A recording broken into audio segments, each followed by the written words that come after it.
Indian association ഷാർജയുടെ 12ാമത് Ramadan volleyball Sharjah Indian school ഗുബൈബയിൽ ആരംഭിച്ചു. അസോസിയേഷൻ പ്രസിഡന്റ് നിസാർ തളങ്കര പുതിയ സ്പോർട്സ് കമ്മിറ്റിയുടെയും വോളിബോൾ മത്സരത്തിന്റെയും ഉദ്ഘാടനം നിർവഹിച്ചു. General secretary Sreeprakash Purayath, treasurer Shaji John എന്നിവർ പ്രസംഗിച്ചു.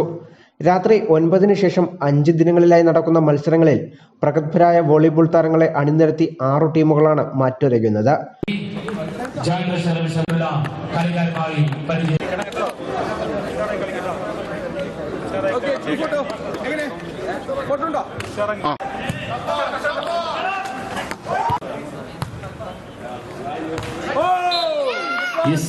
ആദ്യ മത്സരത്തിൽ മാസ് ഷാർജയെ 1-നെതിരെ 2 സെറ്റുകൾക്ക് പരാജയപ്പെടുത്തി MGCF ഷാർജ ജേതാക്കളായി. അടുത്ത ശനിയാഴ്ചയാണ് ഫൈനൽ മത്സരം.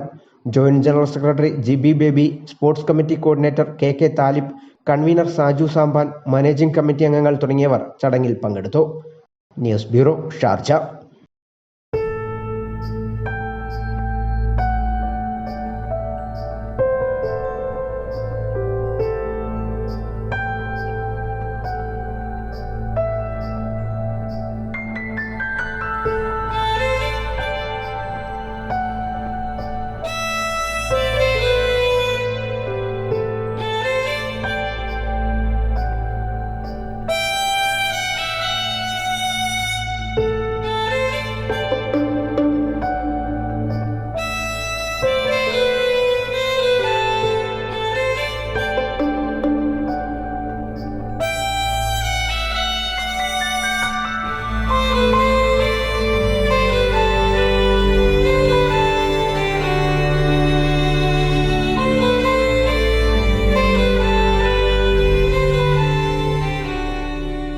Mount Zion Medical College Hospital, Adur, Pathanamthitta.